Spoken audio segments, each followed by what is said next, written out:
आइए आज समझते हैं ईमान के दायरे में नमाज और सलात के फ़र्क को।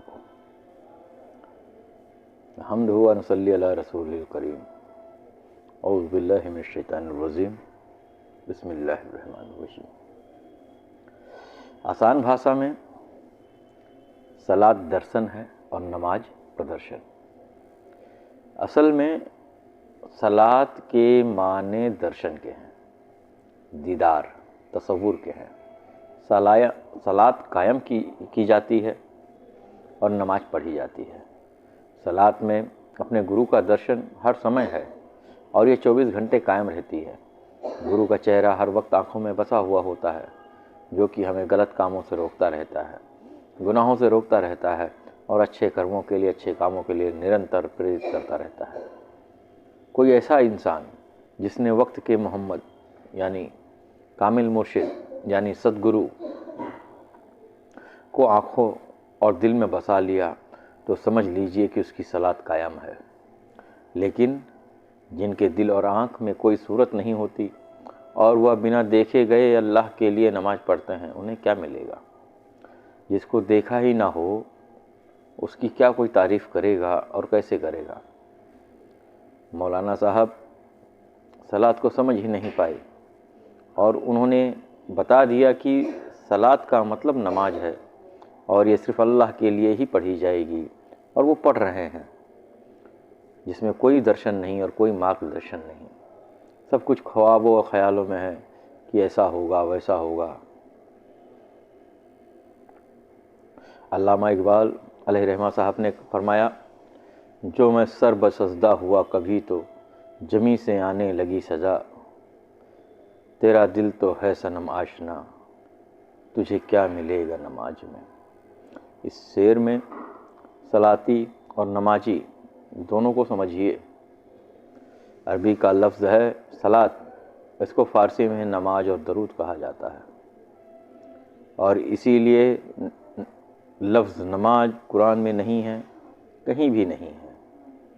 दरूद नमाज से अफजल है और दरूद बिना दर्शन के पेश नहीं किया जा सकता, क्योंकि जिसे कुछ पेश किया जाता है उसका आँखों के सामने मौजूद रहना अनिवार्य है। कोई भी चीज़ किसी को हवाओं में पेश नहीं की जा सकती और अल्लाह को किसी ने कभी इसलिए नहीं देखा क्योंकि वो शख्स नहीं बल्कि जात है। अब ऐसे में हमें अल्लाह की सबसे आला जात में मौजूद उसकी सबसे खूबसूरत जात को पहचानना है और उस जात का नाम सद्गुरु है, उस जात का नाम मोहम्मद है, जो हुजूर के बाद से अब तक चली आ रही है और उन पर ही सलात कायम करनी है। और ये सलात तब कायम होगी जब आप उनसे जुड़कर मुसलमान से मोहम्मदी हो जाएंगे। सलात को हिंदी में समझने की ज़रूरत है। सलात की मीनिंग हिंदी में दर्शन है और दर्शन के दो अर्थ होते हैं। एक तो है दीदार, वो दीदार चाहे आँखों के सामने मौजूद सद्गुरु का हो या फिर गुरु के दूर होने पर उनके तसव्वुर में होने वाला दीदार हो। कुल मिला के गुरु से खाली नहीं रह सकता असली भक्त, चाहे वो दूर हो या पास हो। इससे कोई भी फ़र्क नहीं पड़ता, क्योंकि उसका अपने गुरु पर दर्शन यानी सलात कायम है। और दर्शन की दूसरी मीनिंग है फ़लसफ़ा, फ़िलॉसफ़ी। तो जिसकी सलात कायम है वो दर्शनार्थी भी हो, फ़िलॉसफ़ी भी है, दीदार का तालिब भी है और फ़लसफ़ी यानी फ़िलॉसफ़र भी है।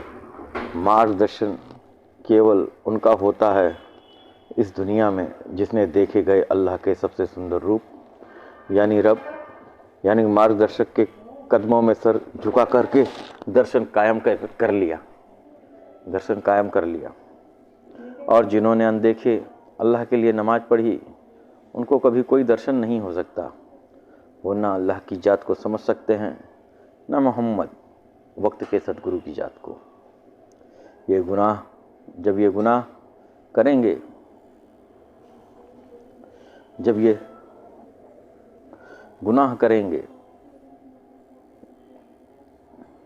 तो इन्हें कभी भी अल्लाह रोकने और टोकने नहीं आएगा। इसलिए मार्गदर्शन से वंचित रहकर पूरी ज़िंदगी सिर्फ गुनाह में डूबे रहेंगे, इस उम्मीद पर कि गुनाह माफ़ हो जाएंगे और मोहम्मद सल्लल्लाहु अलैहि वसल्लम उनकी सिफारिश करेंगे अल्लाह से मर के आसमान में पहुंचने पर। सलात यानी दर्शन महसूस करने की चीज़ है, अनुभव की चीज़ है, दिखावे की नहीं। मेरे तसव्वुर में इस वक्त कौन है और उनसे मैं और वो मुझसे क्या क्या बातें कर रहे हैं, ये कोई नहीं समझ सकता। ये वो छुपा हुआ जिक्र और छुपी हुई इबादत है जो हर वक्त मोमिन करते रहते हैं। सलात ही मोमिन की मेराज है, यानी जिसने सलात कायम कर ली वक्त के मोहम्मद पर, वक्त के सतगुरु पर, उसकी मेराज पूरी हो गई। यानी अब उसके जीवन का उद्देश्य पूरा हुआ। सलात को दिखाया नहीं जा सकता, इसलिए मौलवी ताना देता है कि ये शख्स नमाज नहीं पढ़ रहा, इसका ठिकाना जहन्नम है, जबकि इस बेवकूफ़ को खुद ये नहीं मालूम कि जहन्नम तो उसका ठिकाना तय हो चुका है, क्योंकि वो ना तो रब को समझा, न ही सलात को और न ही अल्लाह को। उसको कैसे दिखाया जाए कि हम सलाती हैं या बेसलाती, उसको तो प्रदर्शन चाहिए, दर्शन से उसका कोई वास्ता नहीं। उसे दिखावा यानी कि रियाकारी चाहिए। वो खुद ही नौज़ुबिल्लाह अल्लाह मियाँ बना जा रहा है कि किसी को देख के समझ जाता है कि इसके दिल में क्या है, और खड़े खड़े फ़ैसला भी सुना देता है अल्लाह बनकर कि कौन जन्नत में जाएगा और कौन जहन्नम में, जबकि उसे अपने अमाल और जन्नत दोजक की खबर नहीं है। जिनके दिलों में अपने सनम यानी अपने रब की मूरत है और वो जानते हैं कि ये वक्त के मोहम्मद हैं सल्लल्लाहु अलैहि वसल्लम, उनको इस नमाज में क्या मिलेगा जिसमें कोई तसव्वुर ही ना हो। उस अल्लाह को ये रब कहते हैं जिसको किसी ने कभी नहीं देखा और जिसने आकर कभी भी किसी की रबूबियत यानी मार्गदर्शन नहीं किया। उस अल्लाह का क्या एहसान जिसने अच्छा बुरा ना सिखाया हो, जिसने सब कुछ किया सामने आकर और ज़िंदगी जीने का सलीका सिखाया, अल्लाह की पहचान बताई, अल्लाह से मुलाकात कराई। उसका एहसान ना मानकर अल्लाह का एहसान मानने वाले लोग ही नमाज पढ़ सकते हैं। स्वरचित अल्लाह के तसव्वुर में मोमिन का इनसे कोई वास्ता नहीं। अब एक ख़ास बात और समझ लीजिए प्रदर्शन के बारे में। जब मुसलमान प्रदर्शन करते हैं अपनी इबादत की, तब ये नमाज कहलाती है। जब ये अपनी इबादत की प्रदर्शन करते हैं तब ये नमाज कहलाती है, और जब बंदा खुद दीदार अथवा दर्शन में रहता है तब वो सलात हो जाती है। मौलवी साहब आपको सर्टिफिकेट नहीं देंगे दर्शन पर, उनका तो पूरा दारोमदार ही प्रदर्शन पर है, क्योंकि उनकी रोजी रोटी ही उससे जुड़ी हुई है। अगर आप मस्जिद नहीं जाएंगे तो उनको माल कौन देगा, तनख्वाहें कैसे मिलेंगी? इसलिए वे तो जान ले लेंगे या दे देंगे अगर आप नमाज नहीं पढ़ने गए।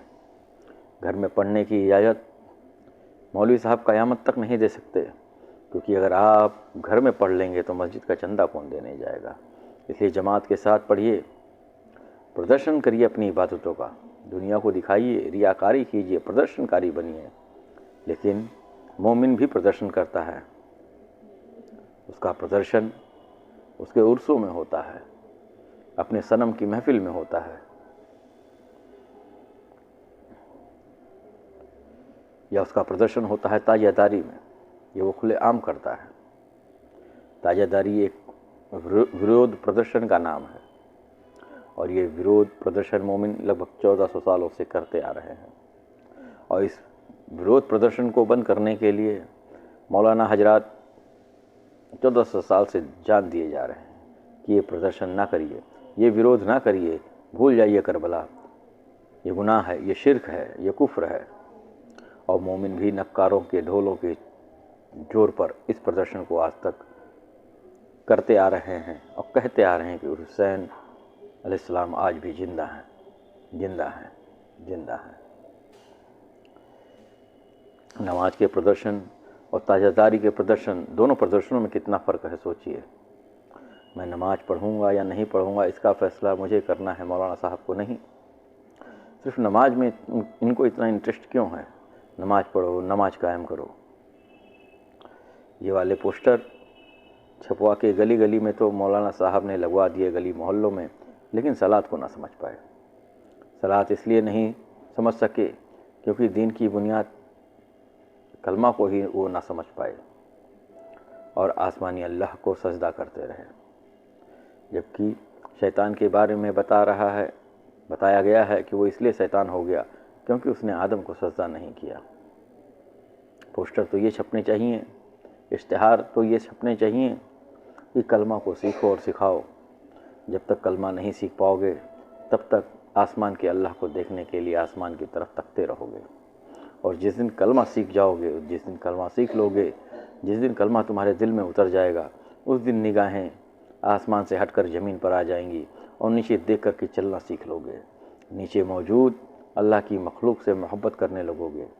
नीचे मौजूद मोहम्मद सल्लल्लाहु अलैहि वसल्लम की जात को पहचान कर उसे अपना रब मानकर उसकी रबूबियत यानी मार्गदर्शन को हासिल कर लोगे और ये दुनिया खुद ब खुद जन्नत बन जाएगी। इसके लिए मर के ऊपर आसमान में जन्नत में जाने की ज़रूरत नहीं है। अगर जन्नत है तो यहीं पर है। जिसे मिला उसे यहीं मिला, जो यहाँ नहीं वो वहाँ नहीं।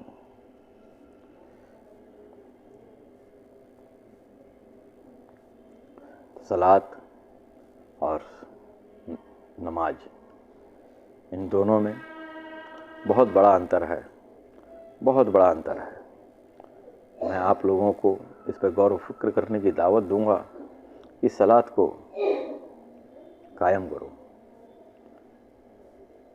अगर किसी के पास अनुवाद वाला कुरान है वो उसे खोल करके बैठ जाए और सूरह बकर की आयत नंबर 43 वाक़ीमुस्सलात व आतुस ज़कात,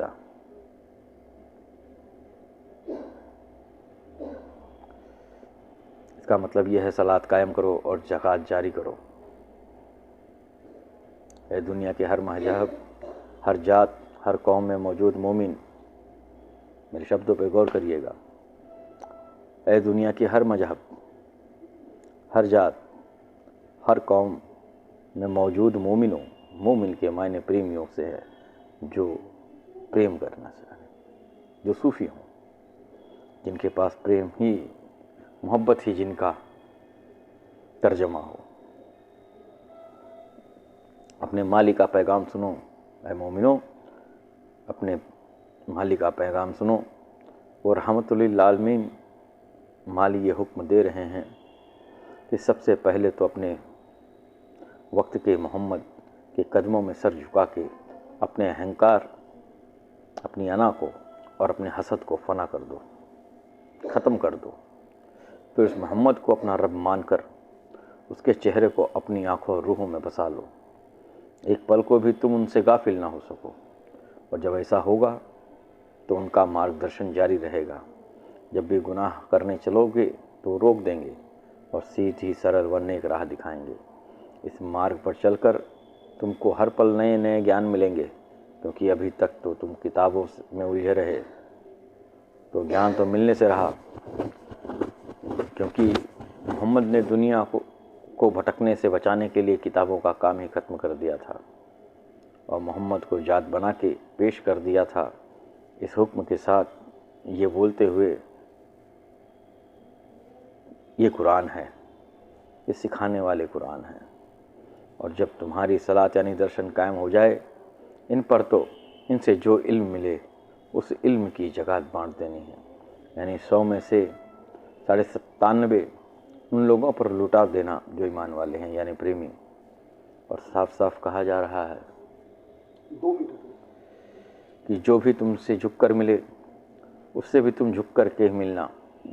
जरा भी तकब्बुर या अकड़ या घमंड तुम में नहीं होना चाहिए, वरना फिर ये सलात और ज़कात ही मजाक ही हैं। दज्जाल का मतलब होता है फरेब करने वाला, जो वो है नहीं, असल की बजाय नकल को दिखाने वाला। अब वक्त के दज्जालों ने इस पर क्या काम लगाया वो समझिए। अकीमुस सलात का मतलब है सलात कायम करो, और कायम सिर्फ दीदार होता है, उसके सिवा और कुछ नहीं। हिंदुओं में भले ही पत्थर के देवताओं पर उन्होंने सलात कायम किया, वो अलग बात है, लेकिन जब वो पूजा अर्चना कर रहे होते हैं तब वो एक मन से अपने प्रभु को याद कर रहे होते हैं। उनके जहन में एक तस्वीर होती है। लेकिन मोहम्मद सल्लल्लाहु अलैहि वसल्लम ने जो आधार हमें दिया, जो कॉन्सेप्ट हमें दिया, वो ये है कि हमें जिंदा सामने मौजूद वक्त के मोहम्मद सल्लल्लाहु अलैहि वसल्लम के किरदार को आंखों में बसाना है, उसकी सूरत को बचाना है। अगर किरदार नहीं है तो वो दो कौड़ी का है, चाहे वो जितना बड़ा दावे करने वाला हो। तो जिसकी सूरत को आंखों में बसाना है उसके पास किरदार होना चाहिए। और यही चीज़ योगी राज श्री कृष्ण जी श्रीमद् भगवत गीता में अर्जुन से कह रहे हैं, हे अर्जुन, वक्त के सतगुरु को तलाश कर और जाकर के उनसे इस ज्ञान को मांग, वही तुझे दिखाएंगे। उन्होंने भी इस बात पर जोर किया कि जिस तरीके से मैं तेरे लिए वक्त का सद्गुरु हूँ, तो वहाँ पर इशारा है हम लोगों के लिए कि जाओ और वक्त के सद्गुरु से इस ज्ञान को मांगिए, इस इल्म को मांगिए। यही इल्म जो है सर्वोपरि है। तो गुरु, डॉक्टर, अध्यात्म, ये सब वक्त का होना चाहिए। और यहाँ पर सरकार दो आलम रहमतुल लिल आलमीन सल्लल्लाहु अलैहि वसल्लम, आपने भी यही शब्द कहा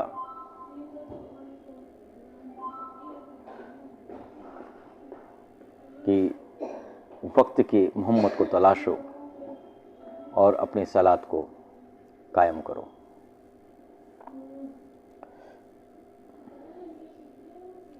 अब इसके बाद आप खुद समझें कि आपको नमाज कायम करनी है अथवा नमाज कायम नहीं की जा सकती, दर्शन कायम किया जाता है।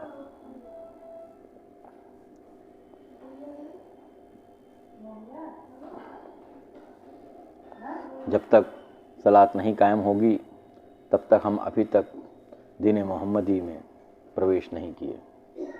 सलात, ज़कात और झुकान, ये तीनों चीज़ों को मिल कर के ही एक बंदा मुस्लिम से मोमिन बनता है। किसी महफिल में कोई वक्त के मोहम्मद यानी वक्त के कृष्ण यानी कि वक्त के सतगुरु मौजूद हूँ, मेरी बात को फिर से गौर करिएगा। यदि किसी महफिल में कोई वक्त के मोहम्मद मौजूद हों और सामने 20 लोग बैठे हों, इनमें से 5 ऐसे हैं जो बैत हैं, जिन्होंने दीक्षा ली है वक्त के मोहम्मद से, तो जाहिर है कि सलात यानी दर्शन का फार्मूला उन पर ही अप्लाई होगा, उन 5 पर। और बाकी 15 ऐसे हैं जो बैत नहीं हैं, जो दीक्षित नहीं हैं, इसलिए उन पर सलात का फार्मूला अभी अप्लाई नहीं हो सकता, क्योंकि सलात कायम करने के लिए मोहम्मद सल्लल्लाहु अलैहि वसल्लम के चेहरे की ज़रूरत है। बड़े बड़े सूफियों को गच्चा खाते हुए मैंने देखा है महफिलों में, इस नमाज और सलात के चक्कर में। अब होता ये है कि उन 15 नमाजी लोगों में से कोई एक उठ खड़ा हुआ और बोला कि क्या नमाज नहीं पढ़ना चाहिए, तो वक्त के मोहम्मद क्या जवाब दें। अगर यह कह दें कि नहीं पढ़नी चाहिए तो एक फितना और दुष्प्रचार शुरू। इसलिए यहाँ हिकमत की ज़रूरत होती है कि ऐसा क्या कहा जाए कि बाकी 5 सूफ़ी इन 15 नमाजियों से महफूज रहें और वक्त के मोहम्मद की तौहीन भी ना कर सकें।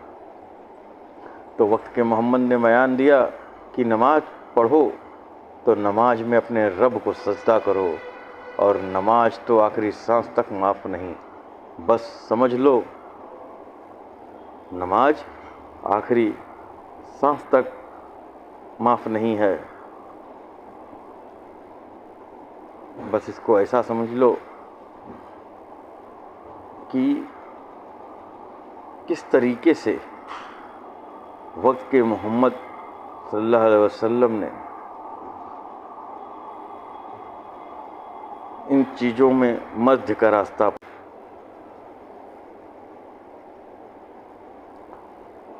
ये पहचान ही ज़रूरी है। यही वो चीज़ है जो दिल से दिल तक पहुंचती है और मुसलमानों को मोमिन बनाती है कि वक्त के मोहम्मद सल्लल्लाहु अलैहि वसल्लम, उनसे बैत हासिल करो, उनके मुरीद बनो, उनसे तरीक़ा लो, तरीक़त में दाखिल हो जाओ और हमा वक्त सलात में रहो।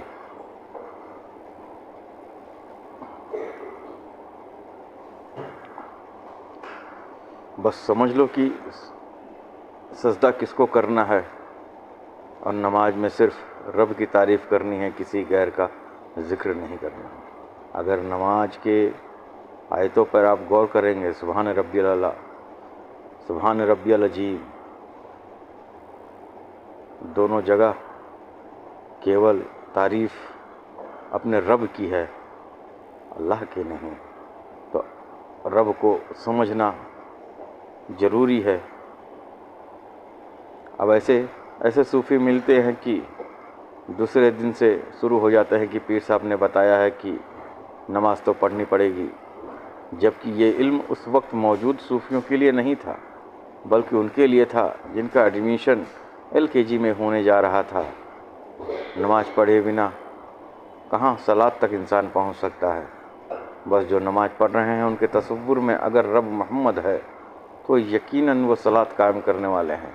लेकिन नमाज पढ़ते वक्त जिनके तसव्वुर में वो आसमानी अल्लाह है, वो इस जन्म में तो क्या अगले 1000 जन्म में भी सलात ना कायम कर पाएंगे, ना सलात कायम करेंगे और ना उनमें सलात कायम करने के लिए वक्त के मोहम्मद की तलाश होगी और ना उनकी आँखों को कभी कोई चेहरा नसीब हो सकेगा।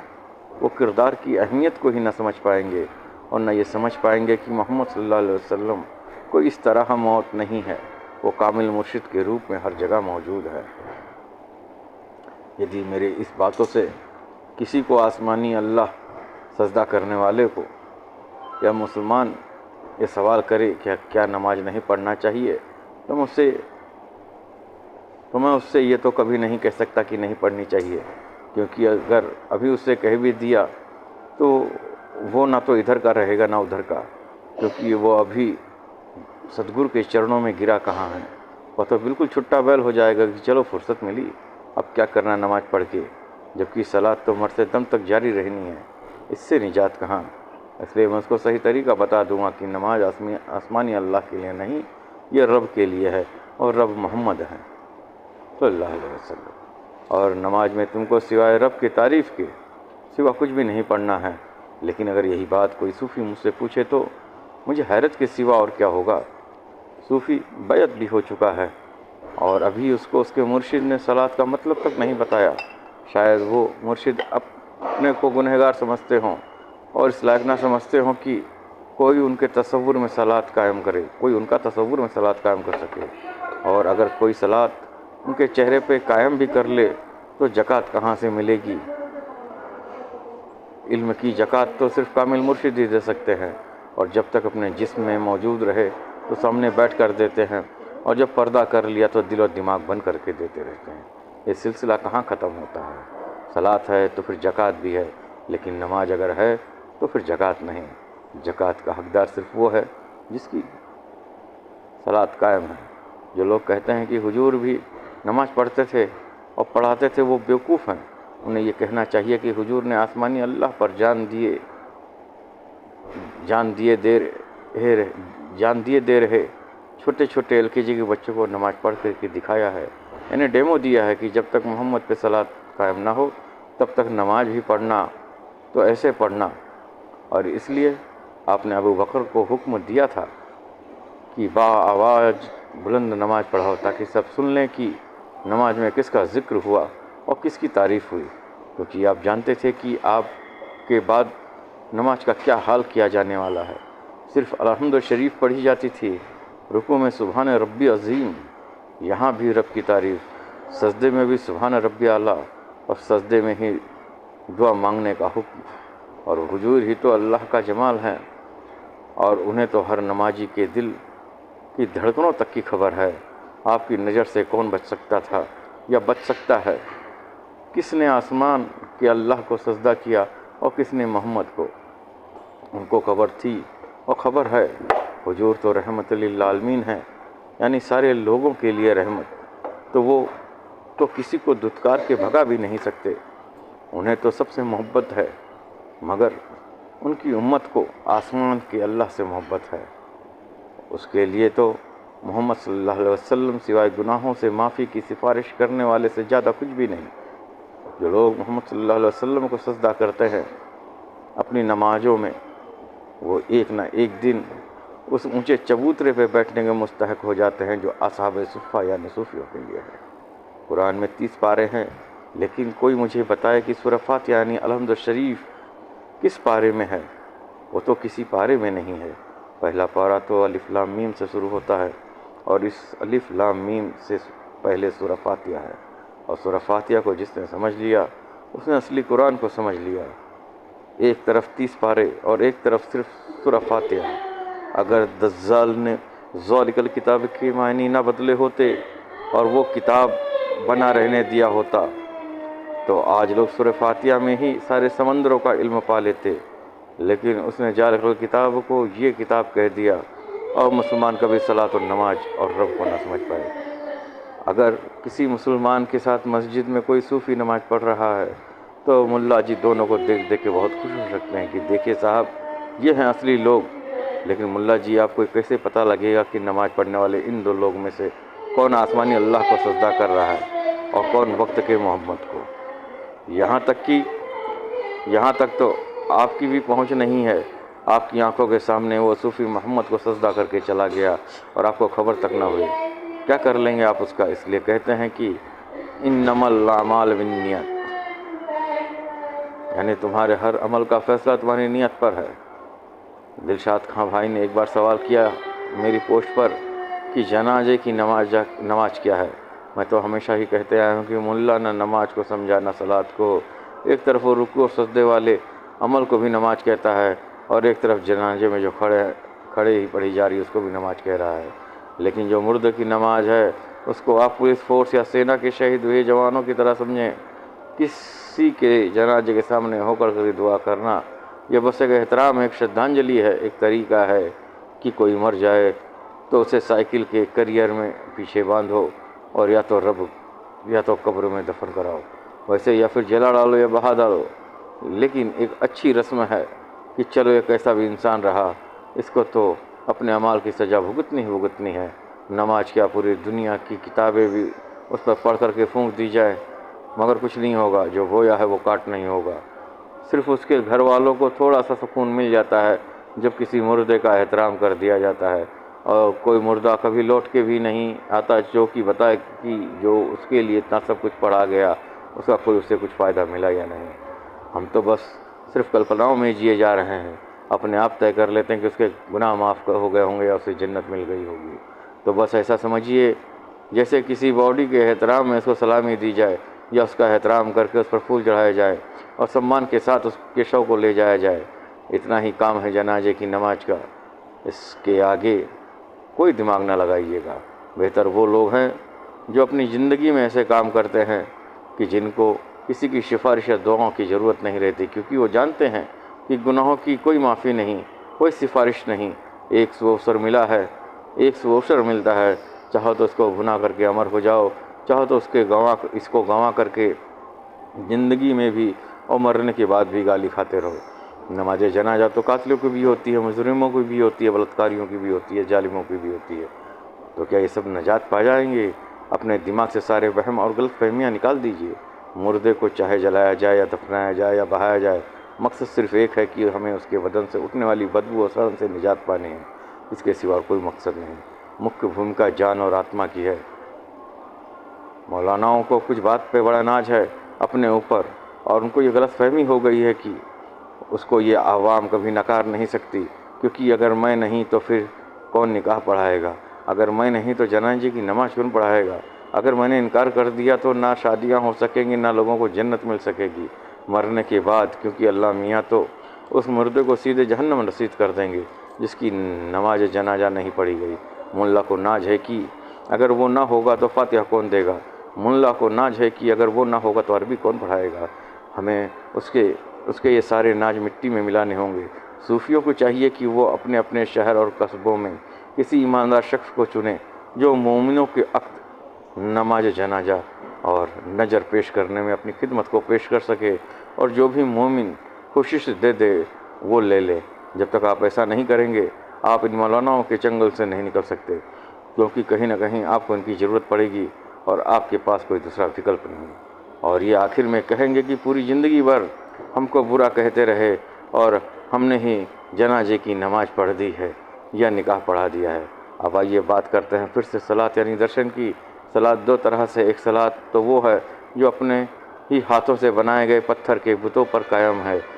कोई भी गैर मुस्लिम हो, हिंदू हो, ईसाई हो, कि बौद्ध हो, कि पारसी हो या जैन हो, वो जिस बुत पर भी दर्शन कायम करता है उस दर्शन में कोई हरकत नहीं होती, यानी वो बुत ना आगे बढ़ कर के सर पे हाथ रख सकता है, न नज़र उठा कर मुस्कुरा करके देख सकता है, न किसी दुआ के मांगने पर उन्हें आशीर्वाद दे सकता है।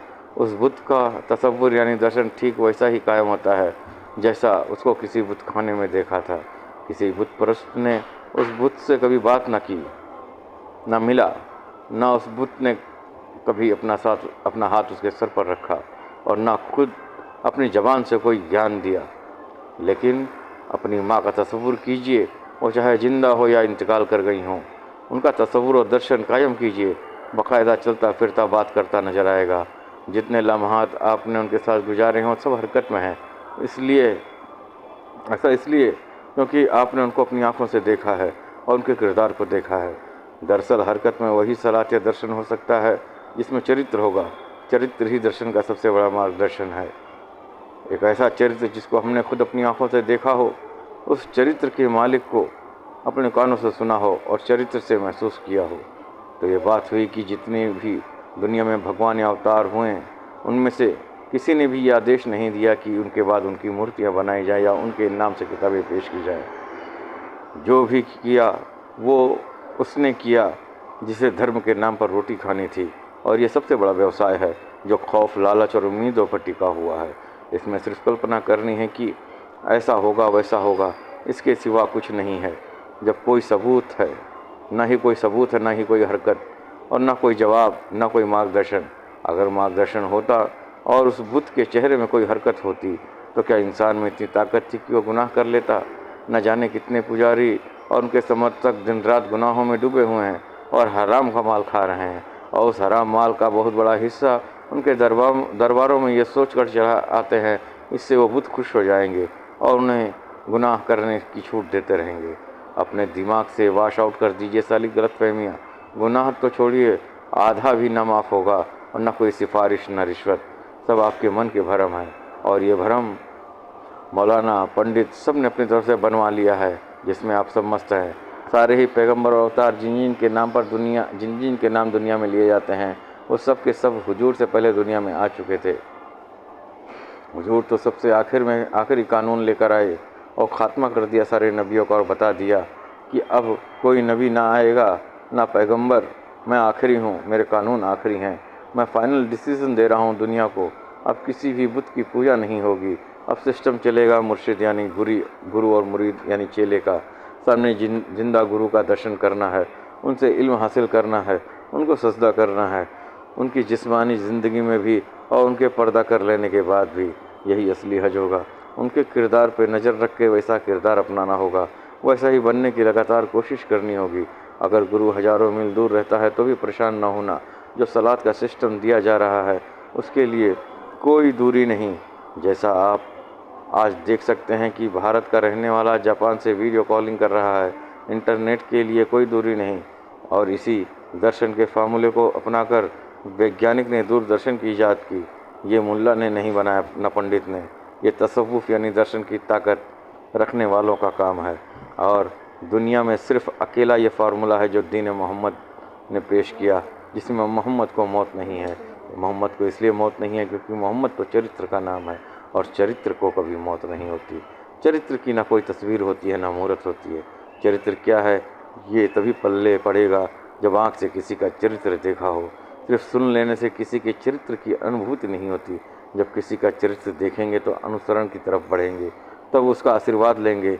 जब वो अपना हाथ खुद आपके सर पर रख दें, चरित्र तब समझ में आएगा जब आपके मुर्शिद आपका हाथ बन जाएं, पैर बन जाएं, ज़बान बन जाएं, दिमाग बन जाएं, दिल बन जाए और यहाँ तक कि आपकी रूह में समा जाएं। और जब ये स्थिति आ जाए तो जिस तरफ नज़र उठाएंगे उनका ही जलवा नज़र आएगा। न फिर मूर्तियों की ज़रूरत होगी, न तस्वीरों की। यही असली सलात है और यही मोमिन की मेराज है। और ये मेराज तभी हासिल होती है जब आप अपनी एक एक इंद्री का कत्ल कर दें अपने मुर्शिद यानी गुरु की मोहब्बत में। और कोई सवाल जो सलात और नमाज से ही संबंधित हो, उसे आप मेरे से पूछ सकते हैं। बात इतनी सी है कि जिसका कोई गुरु नहीं, उसका गुरु इब्लीस है, जो आदम को तो छोड़िए मोहम्मद को भी सजदा नहीं करने देता है। और बस ऊपर वाला बता बता के पागल किए रहता है। और ये दुनिया का सबसे बड़ा मुख्य कुफ्र है कि अल्लाह की असीम जात से एक जर्रे को भी अलग मान लिया जाए। जिसका कोई गुरु नहीं, वो तो तब तक नमाज ही पढ़ता रहेगा जब तक गुरु नहीं होगा। चाहे 1000 नहीं करोड़ जन्म ले ले, उसे ना अल्लाह के दर्शन होंगे ना मोहम्मद के। लेकिन अगर वो सिर्फ़ एक काम ही कर ले कि अपने नमाजों में मोहम्मद के तसव्वुर में ही उनका सजदा करता रहे, उनको रब मानकर, और उनके सिवा किसी गैर का जिक्र न करे, तो उसकी भी तरक्की होने की संभावना है, अगला क्लास मिलने की संभावना है, अगला जीवन अच्छा मिलने की संभावना है। और मोमिन वो है जिसको असली मुर्शिद मिल गया हो। वैसे तो ज़्यादातर ढोंगियों में फंसे हैं, और ऐसे ढोंगी की जिनकी अपनी खुद की सलात नहीं कायम है, क्योंकि अगर सलात कायम होती तो हराम का लुक़मा खाने से पहले मर जाते। लेकिन जिनको कामिल मुर्शिद मिल गए, समझ लीजिए कि उनको अल्लाह मिल गया और अल्लाह के रसूल मिल गए। और सलात यानी दर्शन सिर्फ़ उनका मुक़द्दर है, सिर्फ़ उन्हीं का मुक़द्दर है, बाकी और किसी का नहीं। मेरा काम सिर्फ़ दुनिया को आगाह यानी सतर्क करना है।